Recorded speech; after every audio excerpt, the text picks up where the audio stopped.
Hi, Marianne. Hello, everyone.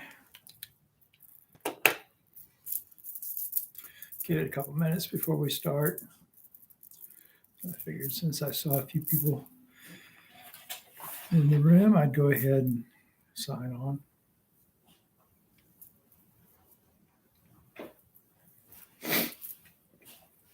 Hope everyone is doing well, recovering from the storm.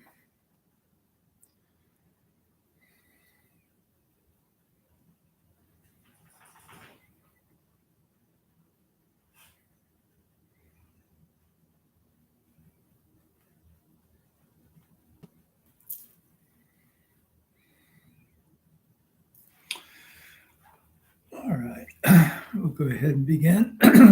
Excuse me, with the verse of the Kesa.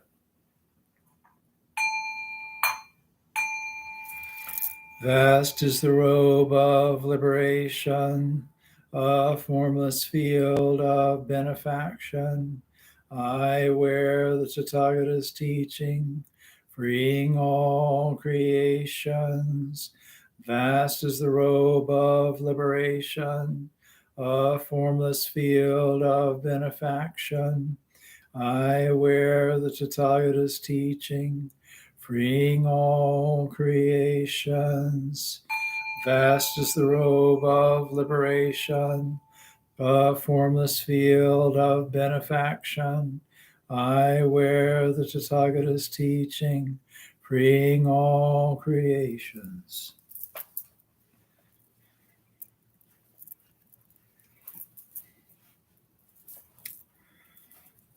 Gatavatama. All evil karma ever committed by me since of old, on account of my beginningless greed, anger, and ignorance, born of my body, mouth, and thought, now I atone for it all. All evil karma ever committed by me since of old, on account of my beginningless greed, anger, and ignorance, born of my body, mouth, and thought, now I atone for it all. All evil karma ever committed by me since of old, on account of my beginningless greed, anger, and ignorance, born of my body, mouth, and thought, now I atone for it all.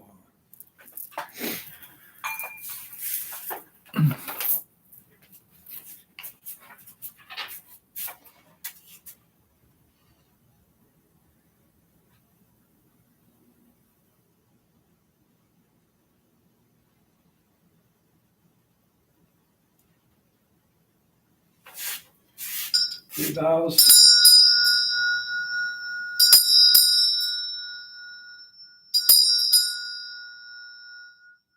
The fragrance of this incense invites the awakened mind to be present. It fills our sacred space, guards our minds from wrong thinking. Fragrance of this incense unites us with virtue, mindfulness, and wisdom. We offer it on behalf of all beings.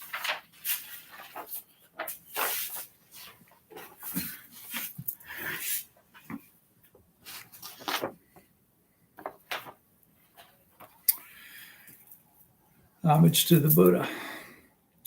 Namo tassa bhagavato arahato samma sambuddhassa. Namo tassa bhagavato arahato samma sambuddhassa. Namo tassa bhagavato arahato samma sambuddhassa. I go to the Buddha for refuge, being one with the Buddha. I resolve to each day follow the way of life he laid down for us to walk and awaken to his supreme wisdom. I go to the Dharma for refuge, being one with the Dharma. Gates of Dharma are manifold. I vow to enter them all. The goal of wisdom is ever beyond. I shall attain it. I go to the Sangha for refuge, being one with the Sangha in the spirit of universal fellowship. And as a member of the Sangha, I pledge to strive for the enlightenment of all beings. The Metta Sutta. This is what should be done by one who is skilled in goodness and who knows the path of peace. Let them be able and upright, straightforward and gentle in speech, humble and not conceited, contented and easily satisfied, unburdened with duties and frugal in their ways, peaceful and calm and wise and skillful, not proud and demanding in nature. Let them not do the slightest thing that the wise would later reprove. Wishing in gladness and in safety, may all beings be at ease. Whatever living beings there may be, whether they are weak or strong, omitting none, the great or the mighty, medium, short or small, the seen and the unseen, those living near and far away, those born and to be born, may all beings be at ease. Let none deceive another or despise any being in any state. Let none through anger or ill will wish harm upon another. Even as a mother protects with her life her child, her only child, so with a boundless heart should one cherish all living beings, radiating kindness over the entire world, spreading upward to the skies and downward to the depths, outward and unbounded, freed from hatred and ill will, whether standing or walking, sitting or lying down, free from drowsiness. One should sustain this recollection. This is said to be the sublime abiding. By not holding to fixed views, the pure-hearted one, having clarity of vision, being freed from all sense desires, is not born again into the world of suffering. May I be happy and well. May no harm come to me. May I learn compassion. May all my friends, family, and those I love be happy and well. May no harm come to them. May they learn compassion. May all those troubled in body, mind, and spirit be happy and well. May no harm come to them. May they learn compassion. May all those who have hurt me in body, mind, and spirit be happy and well. May no harm come to them. May they learn compassion. May all those I have hurt in body, mind, and spirit be happy and well. May no harm come to them. May they learn compassion. May all my enemies be happy and well. May no harm come to them. May they learn compassion. May all living beings be happy and well. May no harm come to them. May they learn compassion.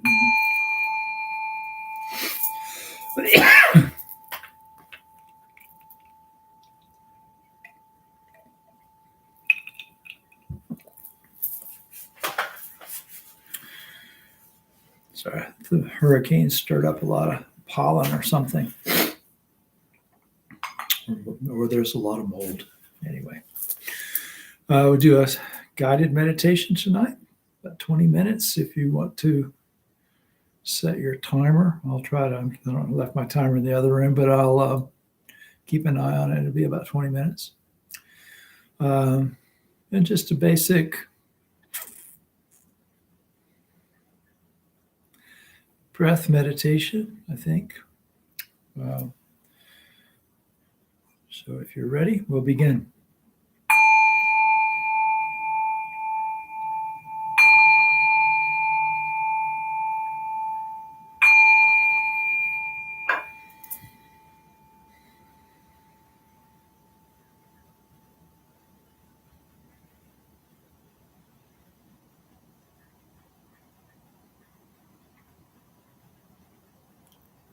Take a few deep breaths. Center your attention on your breathing. Let your abdominal muscles be nice and soft so your breath can flow smoothly.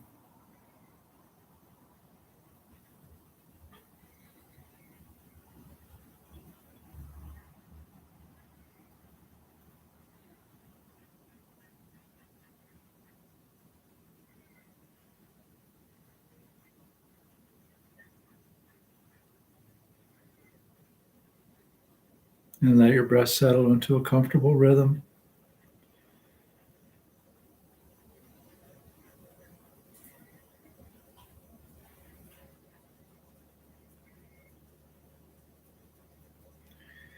And resting your attention on the out breath. And we'll set an intention for this meditation. As you breathe out, just let this phrase ride silently on your breath. May I be happy.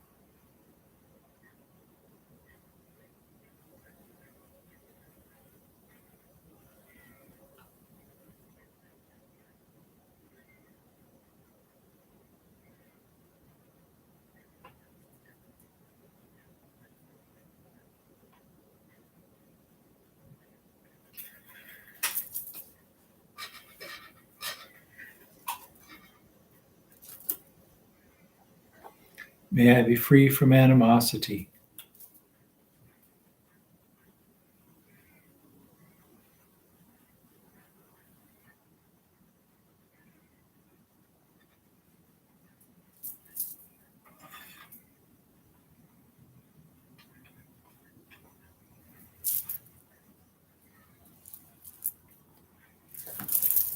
May I be free from stress and affliction.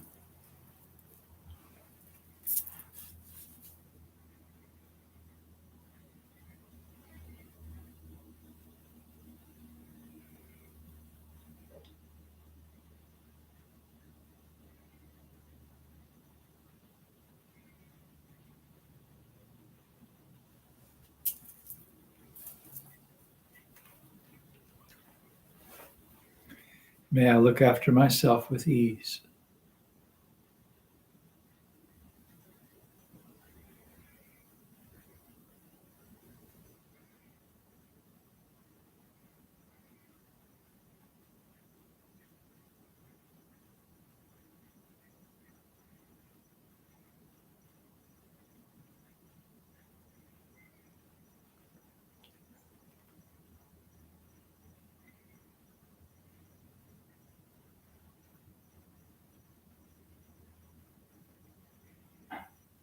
And then send that wish to all beings. May all beings be happy.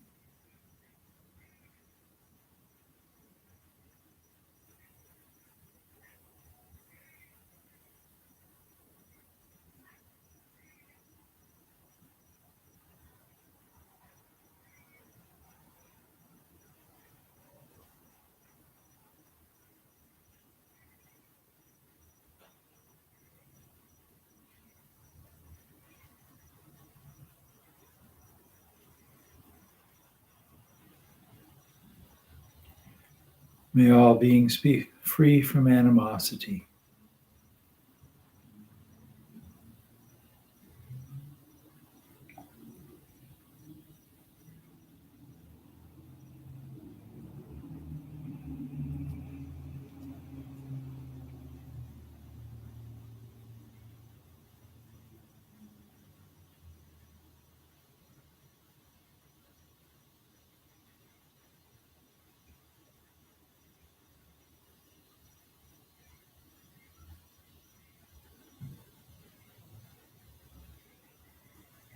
May all beings be free from stress and affliction.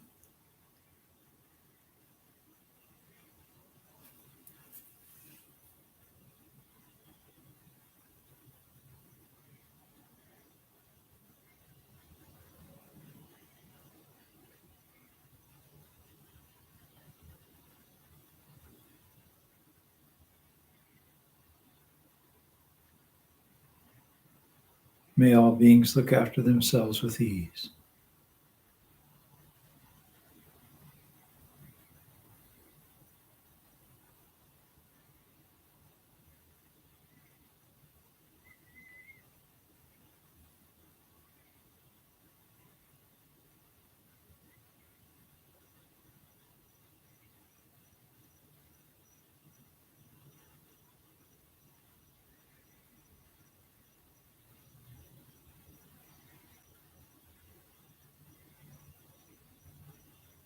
And rest your attention on the breath at the tip of your nose.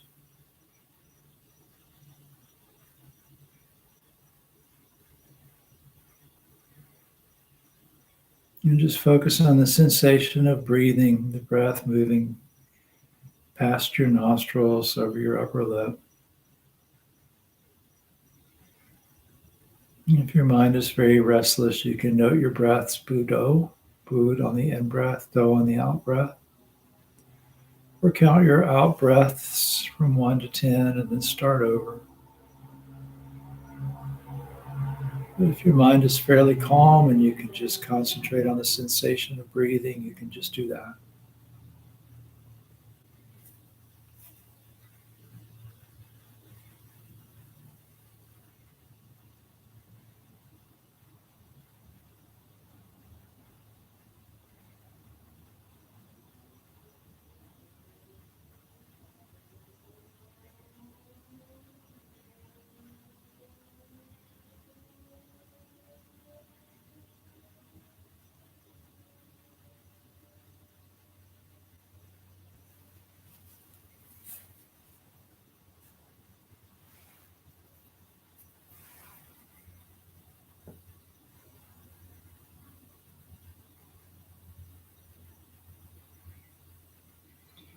And then shift your awareness a little deeper down to the back of your mouth, where your sinuses open up there before your throat. And just be aware of the sensation of breath moving past that touching point.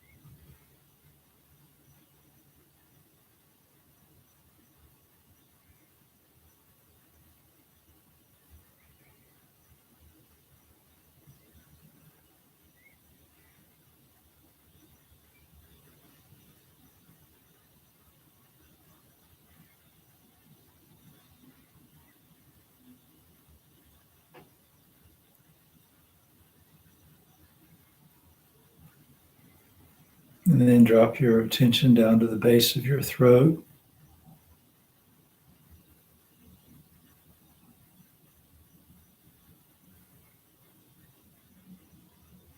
That point right there, even with your collarbone. And just feel the breath moving through that area, passing by that touching point.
And then down to the center of your chest, aware of the rise and fall of your lungs as you breathe.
And bring your attention down to the pit of your stomach, where you can feel the rise and fall of your belly, but also the awareness of the breath in your hara, that's abdominal center of attention.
And you can leave your attention there or move it to the tip of your nose or any other place where it's easy to follow the breath. And just settle your attention there, observing your out breaths one after another. Each breath, one breath at a time.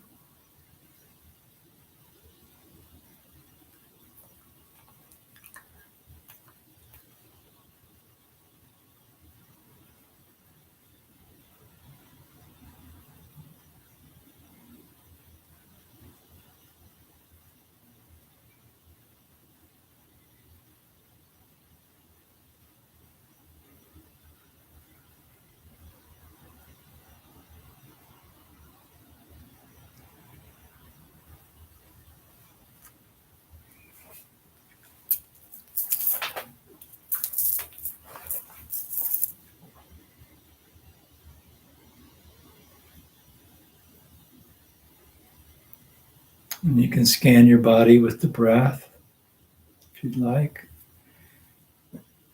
Find a point like the soles of your feet. Bring your attention there.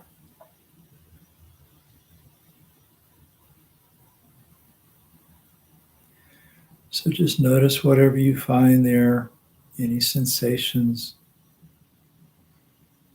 You're sitting in a chair and you're using the soles of your feet. You feel the floor against your feet. Bring your awareness of the breath to that place.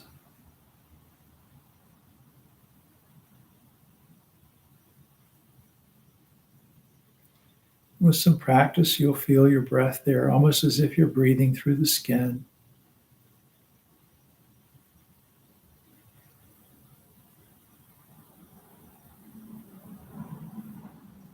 And if there's any tightness or tension, you can let that go. Any other sensation, pleasant, unpleasant, or neutral, and just let it be, releasing and accepting. Letting go of any tightness, accepting any sensation.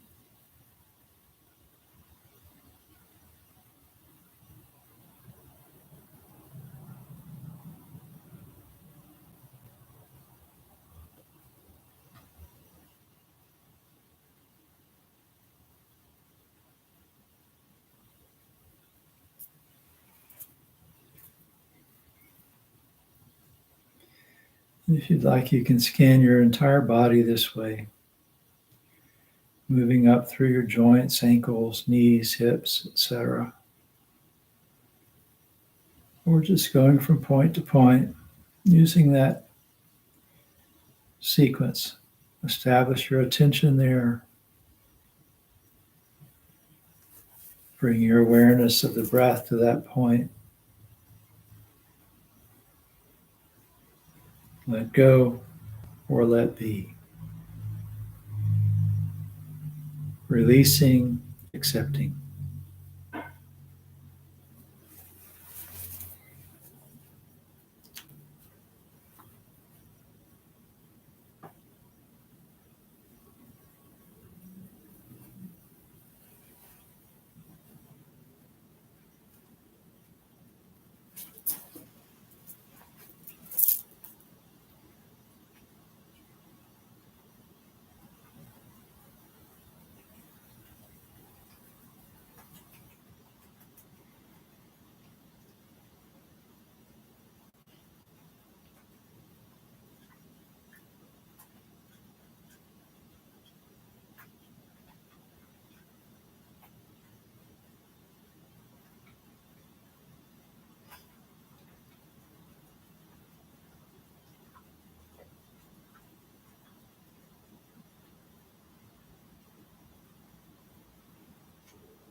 And as we get ready to end the meditation, bring your attention back to the breath at your belly or the tip of your nose, or wherever it was easy to feel, and just rest your attention there for a few breaths.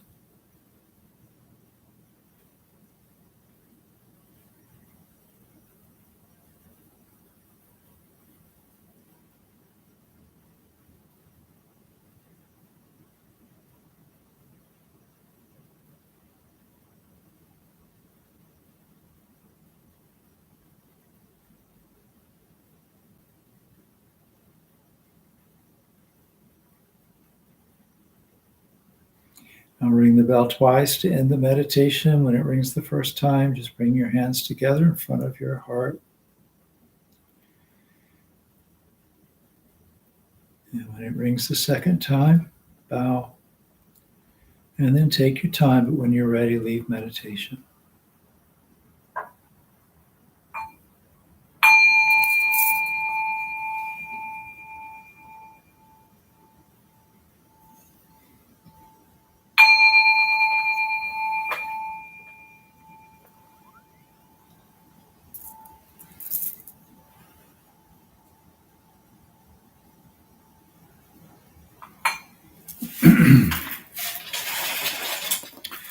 Buddha nature pervades the whole universe, existing right here now and reciting sutras, hearing the dharma and training the mind. Great merit is attained. We dedicate this merit to the great master Shakyamuni Buddha, the all-pervading and everlasting three treasures, all ancestors of this Sangha and all beings in the Dharma world. May the Dharma body maintain strength and health, and years of life be lengthened for all teachers of this Sangha. Let their vows be fully realized, and may they live in perfect peace with Buddha Dharma. We pray for the health and well-being of those suffering from diseases of body, mind, or spirit, and those ministering to the sick and the grieving. We pray for those suffering from violence, for the oppressed, and for the imprisoned, and for all refugees. May they be serene through all their troubles, and may we realize the enlightened way together. Sabe sata sadahantu avera sukajivino katang punya phalang maihang Sabe bagi bhavantu te May all beings always live happily, free from animosity. May all share in the blessings springing from the good we have done.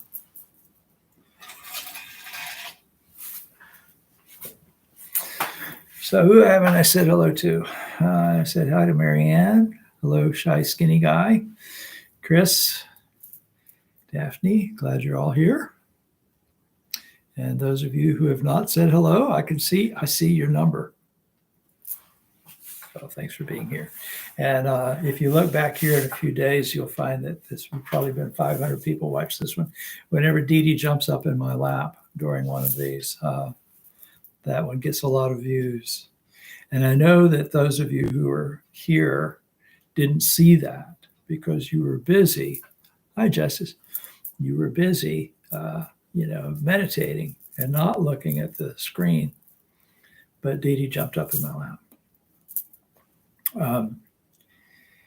He started doing that regularly during the hurricane. He used to do it all the time, and then he stopped, and then he started back up during the hurricane. I guess he's feeling a little insecure, as many of us were. And so, and it was interesting.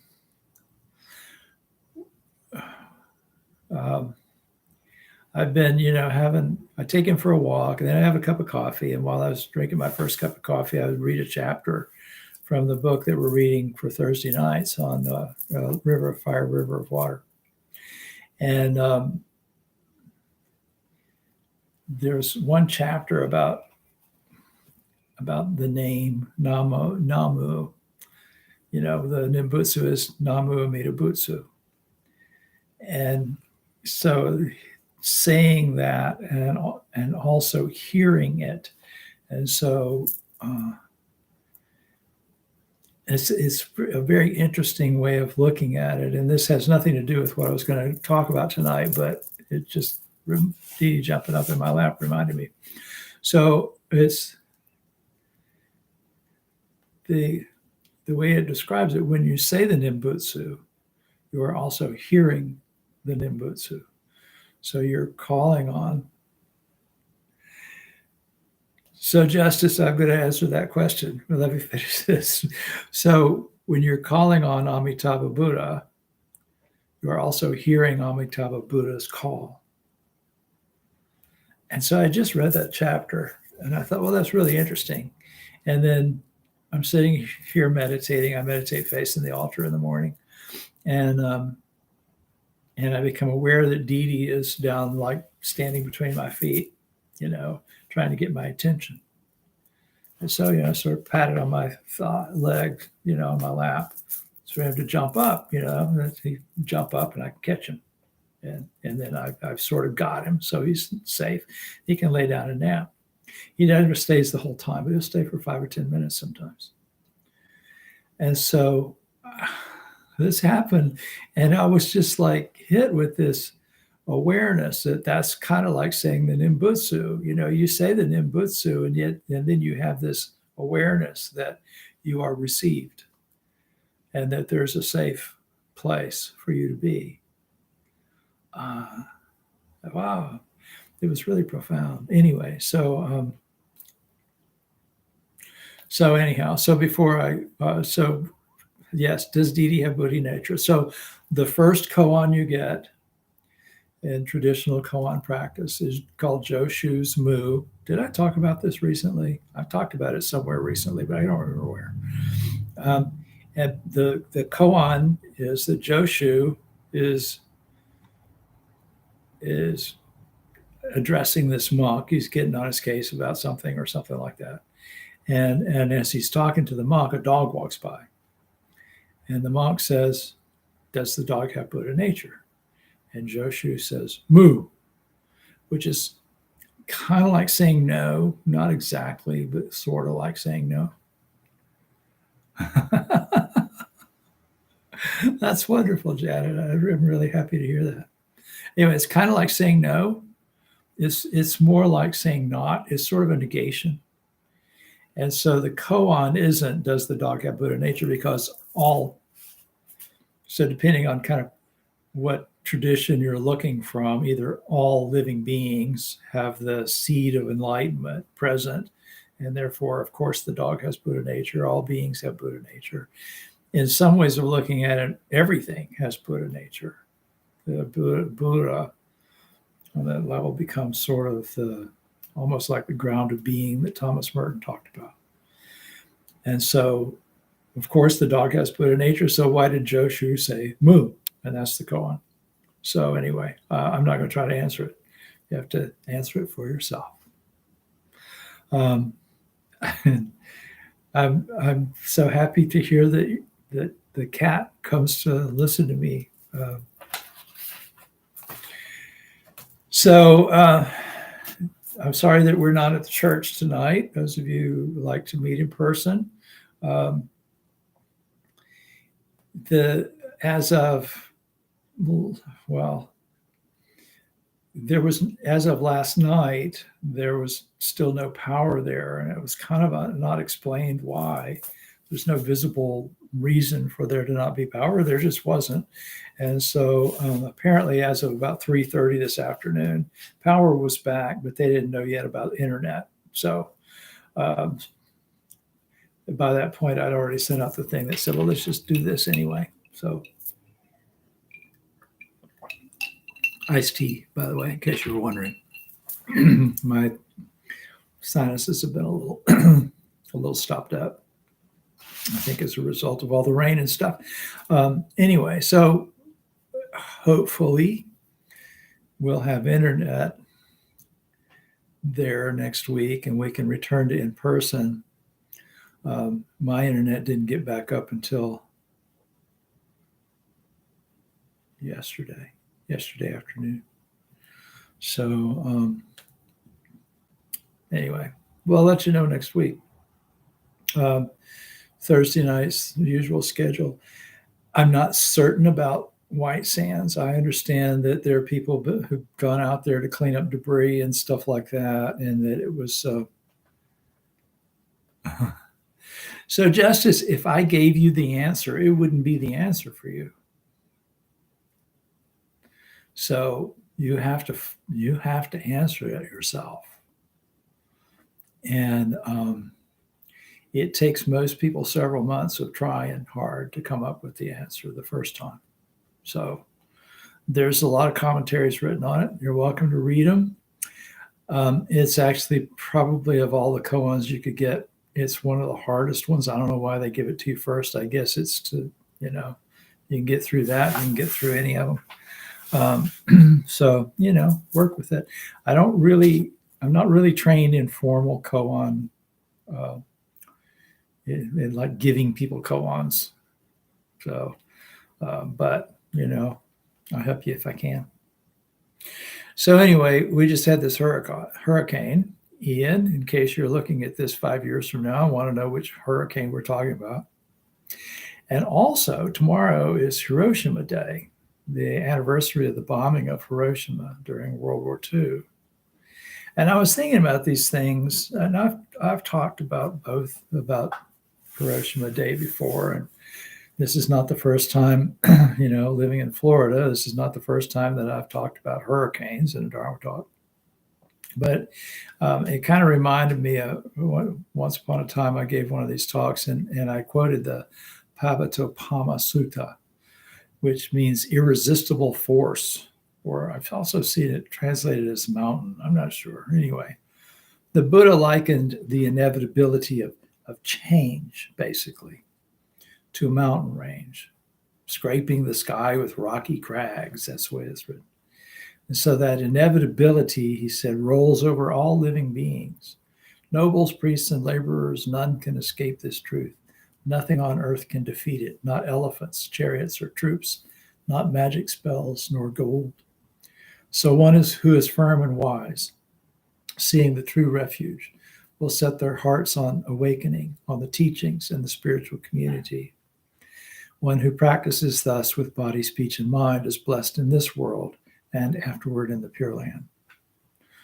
So, the meaning of this is that we all have to deal with irresistible forces in our lives. And that one is actually, those verses are actually a commentary on the cycle of living and dying, that we all have to experience all those things.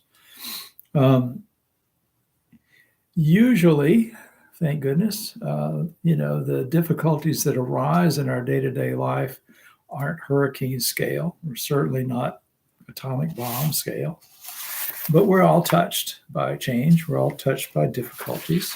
And the best refuge from those things, from the storms of life, is to practice with body, speech, and mind in ways that will prepare us for whatever the wind blows our way. So, thinking about Hiroshima Day once, and I talked about it, the Museum of Art here in DeLand had hosted this comprehensive exhibit of works by an artist named Tony Etherong. Some of you probably know Tony. His name is Umared Etherong, but he goes by Tony. And he created an installation for this exhibit of his work based on the story of Sadako Sasaki, who was a young Japanese girl who had died from leukemia several years after the bombing of Hiroshima, which is where she lived. And she had heard this tale that if you fold 1,000 origami cranes, you'll get a wish. And so she set out to fold 1,000 cranes. Have crane.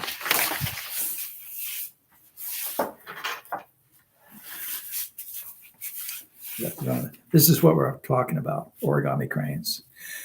I folded this earlier. This just made out of a piece of, copy paper. You have to start with a square. So, to make it square first and then fold this, very much out of practice. I thought about showing you how to fold one, but I decided there was too good a chance that I'd spend the whole time that I should have been talking about the dharma messing up and having to start over again. So, but anyway, this actually didn't take me that long. Maybe one of these days I'll get some origami paper and we'll fold cranes together in a meeting at the church. But anyway, this is what I'm talking about, origami cranes. So anyway, she had heard that if you fold 1,000 of those, that you'll get a wish. And so she set out to fold 1,000 cranes. And even when it became clear that she was going to die from cancer, which was caused by the radiation from the bomb, she kept folding cranes. And her wish actually kind of expanded. She went from wishing that she would survive to wishing that there would be peace so that other girls wouldn't have to suffer the way she did. So I first heard of her in 1985. I visited Peace Memorial Park during a trip to Japan, which marks the epicenter of where the bomb was. And there's a statue there of this young girl holding a folded paper crane, and it's surrounded by other cranes that had been brought or sent there by people who were inspired by this message of peace. And then I thought about her again when I was at the Toto Institute in Vermont during the residential program there on Japanese psychology. The program is highly experiential. And one day we were assigned to fold origami cranes. We all had to learn how to do this. Well, if you've ever done this, you know that origami is really an exercise in attention. You have to be very careful. One little mistake and you end up with something that looks like this instead of something really pretty. You get one fold wrong and you've messed things up. So you have to really pay very close attention. And so you, in order to do it, you have to work with staying true to your purpose. What's my purpose? My purpose is to create a crane, despite potentially unpleasant feelings that arise, like frustration about things not working out the way we think, or anxiety about whether or not we can succeed at something new. That happened when I was in Vermont. I had helped out with this installation that Etherong had done. So I had a lot of practice with folding cranes. It wasn't all that new to me. And so, I didn't have any trouble with people to whom it was a brand new thing. Some of them would get very frustrated because if you don't, like I said, if you don't do it right, it can be real complicated. Well, anyway, so those kinds of mental phenomena, frustration, anxiety about failure, worry about how other people might see us. Those things often arise in our minds when we set out to do something unfamiliar or do something difficult. And our ability to succeed or even to continue with any determination is proportional to our ability to coexist with those unpleasant feelings and to allow our actions to be guided by our purpose rather than be derailed by whatever arises emotionally, whatever feelings arise. So, sitting there with people who were folding paper cranes, I thought about Sadako and I realized why that story was so inspiring to so many people. Of course, it's a sad one, an innocent life lost because of a war. But there's another message too, which is the human being dealing with a hopeless tragedy and enduring great suffering sets her mind on purpose and moves inexorably toward it despite its apparent impossibility. We'll say the 4 vows at the end of the meeting, and they're all statements of impossibility. Sentient beings are numberless. I vow to free them all. Delusions are inexhaustible. I vow to transform them all. So, anyway, so something like a hurricane reminds us that we don't really control very much. We can't control nature. We can't control other people. We can't change our past, but we can respond to whatever winds blow our way through our lives by with the ability to let feelings happen as they will and to keep redirecting our actions toward our purpose. I'm actually reminded of something else as I'm talking here. So if you go to Skydive to Land, I guess it's still there. I did one of those tandem jumps once. You get to the point where you're kind of waiting to get on the plane, and there's a sign that says, no matter what, go with the flow. And I asked the instructor, why is it there? What does that mean? And he was saying, well, when you jump out of the plane, you're supposed to go with the wind or against the wind. I don't remember which. And he said, and there's a windsock, where you can see which way the wind is blowing. And so you go the whatever proper direction is.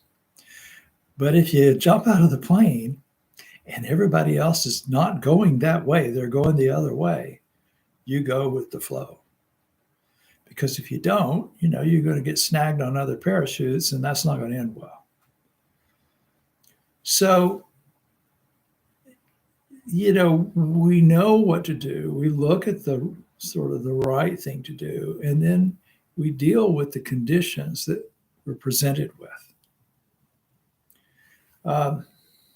It doesn't mean that we shouldn't feel a certain way, or we shouldn't commit to our values and things like that. But, at times like this, a lot of people recognize the suffering of others who are affected and respond with heartfelt compassion. I know I had to deal with some relatively minor inconveniences and I didn't like it. But then I look and see the people who are in South Florida, who've lost everything. And you can't help but be touched by that and want to respond in some meaningful way. And we can also feel anger and frustrations and things like that. I mean, I got real annoyed while I was waiting for power, while waiting. And then for the next few days, waiting for the internet to come back on. Those things are frustrating when we need them. And those emotions arise because of the karmic baggage that we bring with us into this life. It'd be nice if we could prevent the arising of unskillful thoughts and feelings like anger and anxiety and depression. But it doesn't work that way. So those emotions are, there was a cat out on the back porch, like right outside. There's a door right there, like a French door. And there was a cat that came up, looked in the door, and then laid down, sort of curled up on the patio until Dee Dee discovered it and then went barking at it and then it ran off. But it was just kind of hanging out there. you know. So our emotions sometimes are kind of like, these sort of wayward cats. If you don't feed them or anything, they'll go away. If you give them attention, they'll hang around and maybe come back. So we can't control what emotions arise, but we can decide how to respond to the ones that show up. And that includes making the choice to nurture them or refrain from that. So, like I said, most of our unpleasant emotions don't arise in response to anything like a hurricane, thank goodness. They usually arise in response to things like a screw up at work, our own or someone else's, or difficult family relationships, projects we need to complete but don't really feel like doing, things like that. And the mechanism of working with those is the same as working with big disasters. Accept what has happened, accept the way you feel about it, and then do what the circumstances call for. You jump out of the plane, everybody's going the wrong direction. You accept that. You can feel however you want to about it, and then you respond to the by doing what the circumstances call for. And then when the storm blows over, the work we've done still stands, and it's there to help us weather the next one. So, a lot of people come to our meetings to learn how to meditate. A lot of times I've asked a lot of people, why? Why do you want to do that? And the most common answer is, I want inner peace. Inner peace is very pleasant. It's not really all that useful. Unpleasant emotions are a side effect of being a caring, concerned human being. If you're anxious about giving a talk, for example, that's because you care about how well you do. If you're sad when you encounter a friend who's suffering or something like that, it's because you care about other people. So don't try to run away your unpleasant feelings. Accept how you feel. And shift your attention from your feelings to your purpose. What are you here for? And that'll still be with you when those feelings have passed. So this has practical value, but it also has spiritual value. The process of coexisting with unpleasant feelings, staying on purpose, is one of the things that we work on when we meditate. When you go for refuge or take the precepts, you need those skills when it comes to not engaging in office gossip or that sort of thing. In Zen, you'll sometimes see the idea of living naturally. It doesn't mean doing whatever you feel like doing. It means you don't assume there's something wrong with you when you feel anxious or discouraged or something like that. Feel the way you feel, and then do what you need to do. So there's an interesting thing that happens when you start living according to purpose. And Sadako's example is a good demonstration of that. As I said, her initial purpose was to get her wish and have her cancer go away. And then she saw a bigger purpose. She saw the effect her actions were having on others. And she wasn't deterred by the impossibility of her purpose. But her wish became her wish for herself became a wish that would benefit all others, not just for herself. So anyway, I won't try to tell you what your purpose should be. If you're a Buddhist, you might be thinking about, sentient beings being numberless and vowing to free them all. That's an impossible task. But it's okay because you don't have to do it all at once. Breathe one breath. Observe one precept. Say one Namu Abhida Butsu with all your heart. And that's really all you have to do. So anyway, thank you for your attention. So we got about 5 minutes left. Anybody have any questions or comments that you'd like me to respond to?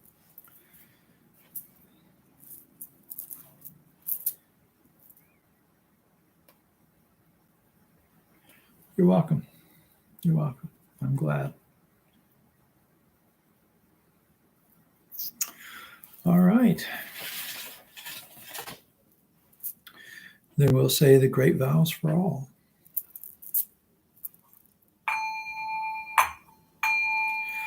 Creations are numberless. I vow to free them. Delusions are inexhaustible. I vow to transform them. Dharma gates are boundless. I vow to enter them. Enlightened way is unsurpassable. I vow to embody it. Creations are numberless. I vow to free them. Delusions are inexhaustible. I vow to transform them. Dharma gates are boundless. I vow to enter them. The enlightened way is unsurpassable. I vow to embody it. Creations are numberless. I vow to free them. Delusions are inexhaustible. I vow to transform them. Dharma gates are boundless. I vow to enter them. Enlightened way is unsurpassable. I vow to embody it. You're welcome. Friends, I respectfully remind you, life and death are of supreme importance.